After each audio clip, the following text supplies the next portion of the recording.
again and welcome to Spotlight. I'm Algorinov and today we will talk about financial fraud. What makes people believe in financial pyramids? What makes great fraudsters believe they can cheat a whole nation? Recently, the most notorious constructor of financial pyramids was released from prison in Russia after serving 4.5 years. Today, he is the guest in our studio, Sergei Mavrodi.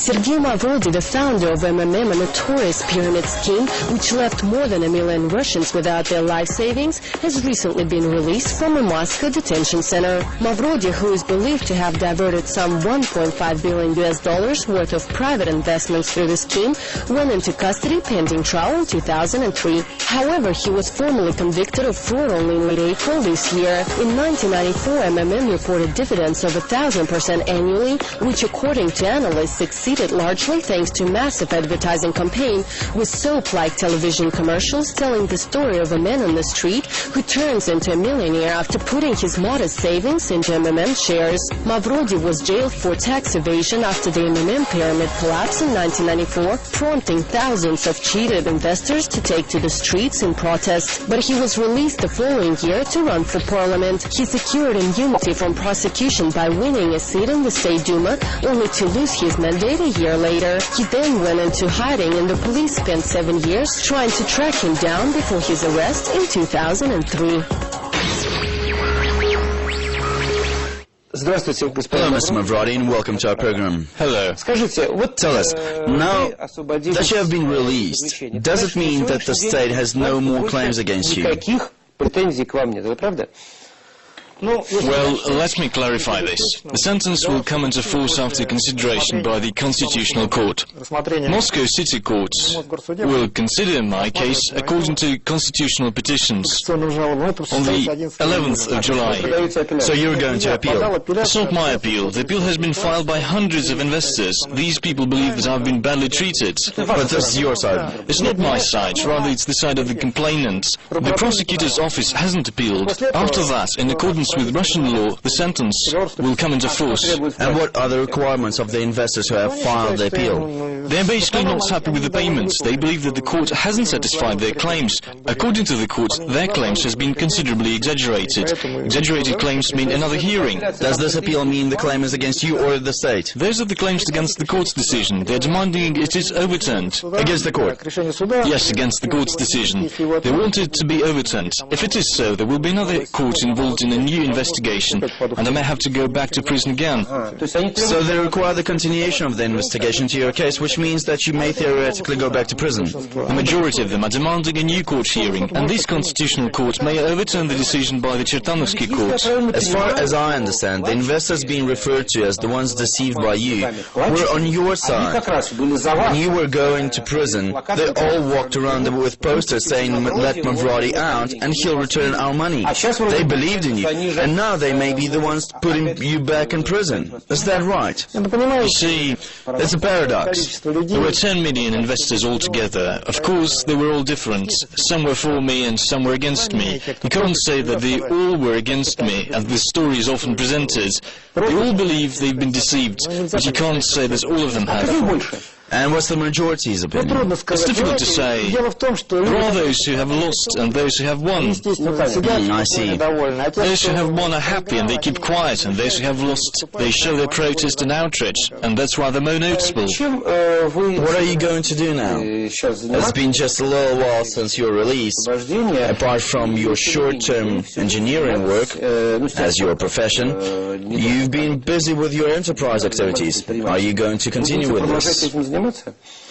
I really don't want to make any plans under such uncertain circumstances until the 11th of July. I may end up in prison again. Until the court hearing takes place. Yes, you see, it's difficult to make any plans in this situation. You could spend all of this time making different plans and then find it very difficult psychologically to cope on the 11th of July. Will you continue with your business for now? For now, I'm waiting for the 11th of July. In future, as I've stated many times before, I'm going to deal with the investors' payments, with the search for assets, and so on. And now let's take a look at the history of the financial pyramid known as MMM. Natalia Khokhlova reports. MMM, a familiar acronym for many Russians and probably the largest fraud case Russia has ever seen. At the end of the 1990s, the Russians had no experience with joint stock companies, and a few understood how they worked. At that very time, Sergei Mavrodi and his partners established MMM. Manipulating people's ignorance and their desire to get rich quick, he founded a company which in fact was a huge financial pyramid. After a massive advertising campaign on a national TV, the Russians started to buy MMM shares. Millions of people got involved with the network, with many investing everything they had. Mavrodi was even elected to the Russian State Duma and received political immunity from prosecution, but just a year later he was stripped of his status. When the Russian tax service eventually decided to take a closer look at MMM's activities, Mavrodi dropped the share price 100 times over and stopped paying dividends. The financial pyramid collapsed. Mavrodi claimed that he had been persecuted by the authorities, and thousands of cheated shareholders took to the streets demanding the government leave MMM alone. In 1994, Mavrodi was charged of concealing of taxes and taken into custody, but soon after he was released due to the help of MMM supporters. For nearly a decade, Mavrodi hid from the Russian prosecution service. He was arrested only in 2003 and sentenced to 4.5 years in prison with a $400 fine. He was also ordered to pay back 20 million rubles to shareholders. Recently, Sergei Mavrodi was released from prison. But even now, many of the shareholders believe he isn't guilty, including Mavrodi himself.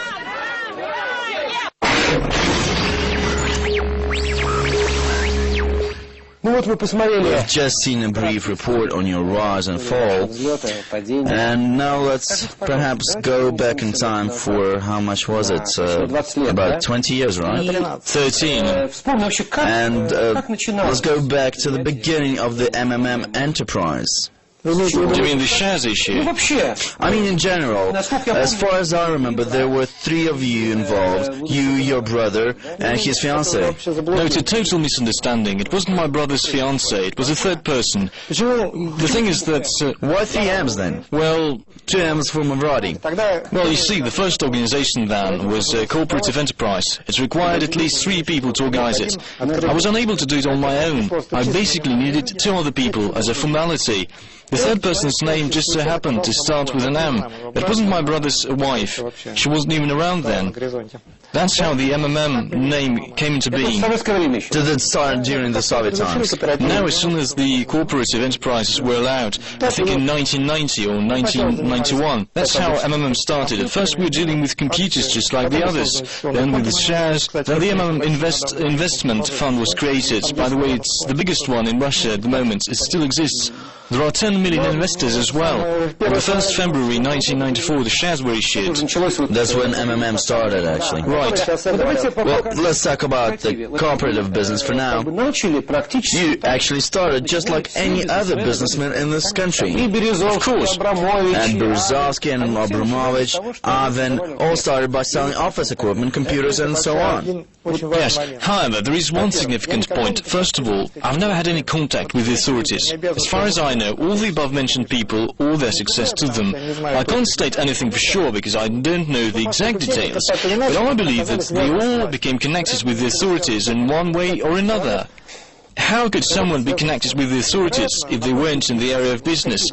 It's quite clear. They probably had some contact with officials. I'm not going to condemn anyone, but it's quite clear on what basis it was happening. The most likely version is on a financial basis.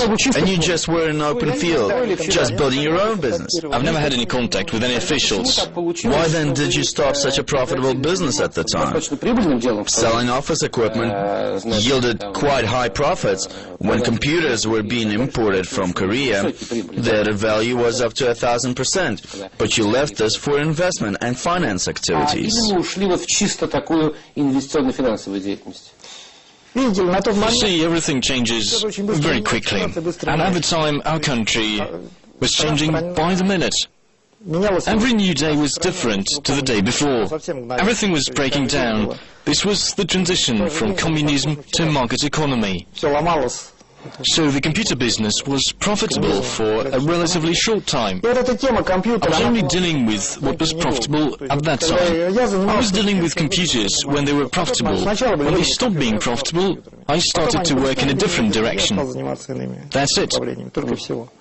Do you mean that profits declined from 1,000% to 20% and that's it? That wasn't interesting anymore. Yes, more profitable activities came up.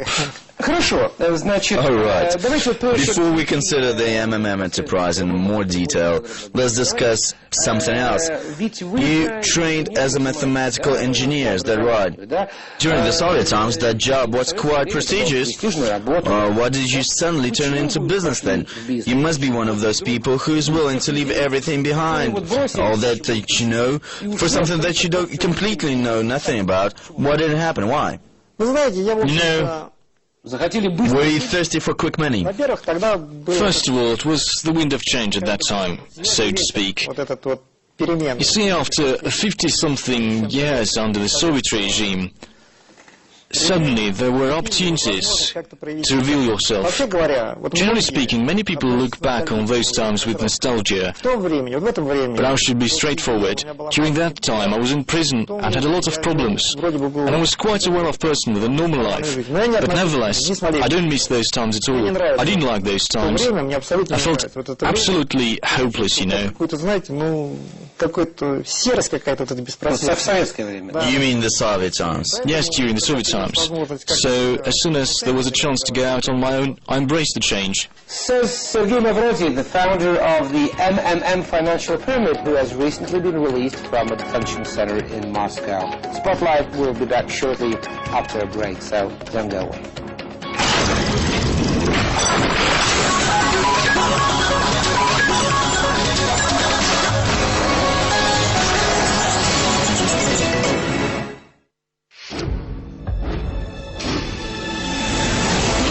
Russia Today. Roman Talkman, Russia Today. Karina Millikan, Russia Today. Alexei Roshevsky, Russia Today. Yulia Popova, Russia Today.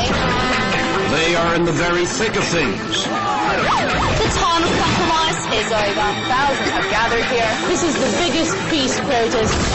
Showing you the world through their eyes. This time, Dave, the enemy is each other. The landing will go as smooth as the takeoff. We'll know more from history. Discovering what's new in Russia. This is the gateway to the future. They want to get out and talk to people on the streets. It's just too little, too late. Searching everywhere in detail. Russia Today, Washington, Chernobyl, Berlin, London, Sochi, Moscow. To give you the most up-to-date information. and as soon as possible.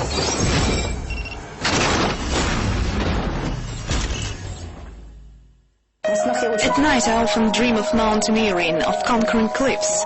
It's my second life. Your coach can easily yell at you or say you're a star, like any other normal person. Yes, we're the champions of Russia. They're just the same as anyone else in sport, even though they have physical disabilities. They tell us their stories about how they looked adversity in the eye and won. In the documentary about disabled sports on Russia Today. IMA Joe. Uncompromising, hard-hitting, controversial. A unique perspective on Russia from the inside. Peter Lavelle's In My Humble Opinion. Every Sunday on Russia Today. Some of them come to Sochi for a holiday. Others have been living in this area for over a century. This is a small, sleepy Estonian village hidden deep in the Caucasian mountains. Whether farming or practicing their crafts, these people keep their own traditions. Find out more about Estonians in the Caucasus in the Peoples of Russia documentary series on Russia Today.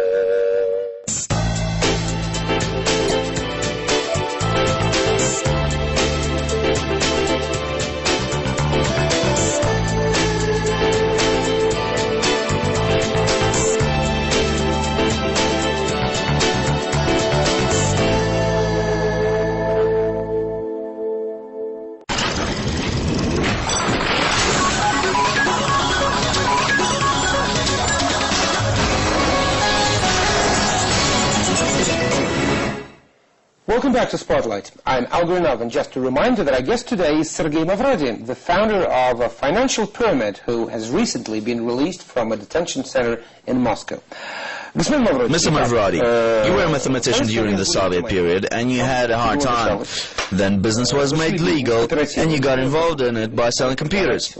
And we stopped at the moment when you decided to create the MMM enterprise. Let me ask you a question. Had you initially planned it to become a doomed financial pyramid, so to say, for default and bankruptcy, sooner or later? This is nonsense. Everyone calls it a financial pyramid, but nobody knows what it is. There is no such concept. What do you mean? Give me an example. They're used everywhere. They don't exist anywhere. There are no laws for it. But they exist in reality. Well, they're used in conversations, but their meaning is decoded in some way. Or ask any expert. They won't be able to give you a clear answer. There is no such concept. Let me explain what I mean by the concept of a financial pyramid.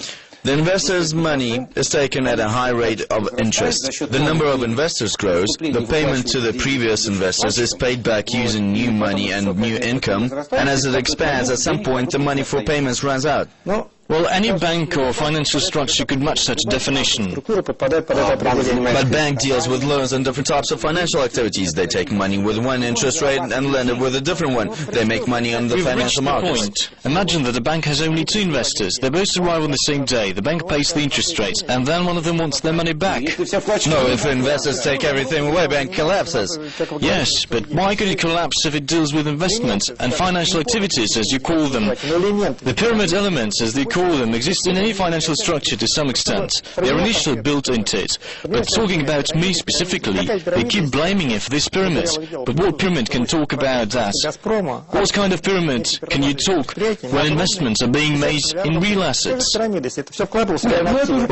it's rather more philosophical concept. US dollar is considered to be a financial pyramid, by the way. Why do you think that real assets are not secured? All right. When you initially created this MMM investment and finance company, you didn't mean it to be a fraud. You didn't have the scheme in your head on how to collect the money and then... Of course I didn't. Please note another point which has been neglected the whole time. The complainants showed up only after the state has interfered. Until this happened, there were no complainants. Everything was going perfectly well. So the statement about the financial pyramid was invented by the state, even though it hadn't broken any laws at all. It was a private company which worked. It wasn't breaking the law. And then the authorities suddenly interfered in spite of their own laws. And what they were afraid of, was it you being too wealthy? In that situation, I became too wealthy and I became too big. A really large structure cannot coexist with the government. There shouldn't be a situation when someone can call for a referendum or remove the government altogether. So those papers carrying your picture, which were shown on TV, were turned into another currency in the country, is that right? Practically, yes. And you became a parallel state bank. That's what essentially happened. Our points were in every corner, and that's what really happened. And you could have come there. Many don't remember how MMM worked. They all believe that I took the money and didn't give it to anyone back. This is complete nonsense. You have returned the money to some, but not to everyone. But you were going to return it, is that right? I don't remember everything, but millions of people were buying your papers, and your debt was growing geometrically. No. How were you going to earn the money to pay it back? You were not dealing with oil or gas. What do you mean I wasn't? Both oil and gas, I still own 8% of Gazprom's shares. Gazprom shares, mind you. And there are lots of other oil companies as well. If you consider me from the point of view of that pyramid, this is the answer to all of your questions. All the questions. What do you mean I wasn't investing? I was in oil and gas. So you insist that you had a certain scheme which would allow you to pay back the investors? In essence, that's how things are now. It's all recorded in the details of the case, including 8% of Gazprom's shares and other facts. I'm not making it all up now in order to rehabilitate myself. I heard one interview on your release where you were planning to pay back the rest of the investors. Is that true? Is there still a real scheme in place for you to pay them back? I want to explain the situation. The court hearing took place. I've been in prison for my term. If the Constitutional Court doesn't overturn the decision of the Chertanovsky court, then that's it. Then why in the world pay the money back? That's it. I've already said that the state has no more claims against me. I'm not obliged to give anything back. I might just own all of their assets. Nevertheless, I'm saying that I feel a moral obligation to the investors, and I will deal with the payments. I'm still condemned in relation to fraud and evil scheming. You see, the situation is just absurd. Okay, in case everything goes well with the court hearing, you will have to go back to your business in order to pay the money back. Or do you have the money hidden somewhere, perhaps? It's not hidden, it's in the business. You see, the situation is absurd also because all of this information is included in my case. Those Gazprom shares are registered with certain people. All I have to do is take the money and pay it. Will they give that money back? There are contracts with them, and they have to be dealt with. I'm not trying to make it look better. I'm sincere when I say that it was a long time ago. There are such factors as human greed and integrity. There will be problems with some people, but it's quite obvious that there are hundreds of these people. Some will give, some won't. So you don't see yourself as a fraudster. You believe you're a businessman who became a victim of circumstances. Not of circumstances, but rather the state which destroyed everything. Again, it's all in the details of the case. There are direct reports from local administration officials to President Yeltsin on how work was ongoing to destroy MMM. There was an advanced government session. The deputy Mitrofanov, a public figure, could verify this for you. At that meeting, all of the ministers, including even the defense minister, Mr. Grachev, were a force which spoke negatively of MMM. You know, it's like a criminal gang. When they kill someone, every one of them has to stick the knife in. The state deliberately destroy the structure. However, if someone today says that Sberbank is fraudulent, they would be gone the next day.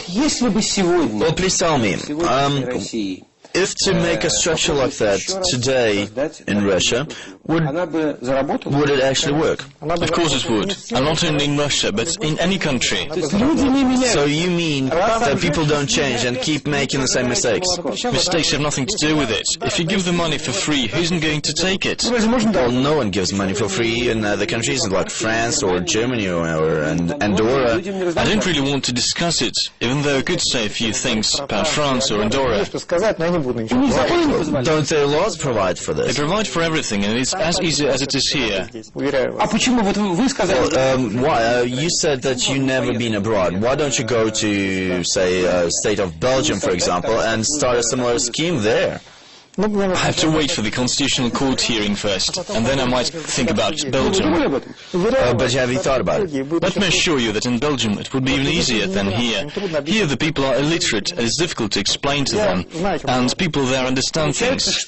So, according to what you're saying, it looks like the people are illiterate here, and it is the businessmen who are illiterate there, and you're the only person who knows how to make big money. What is it? Is it they're lazy, or why don't they do it? I know how to do it, but I don't know why they don't do it.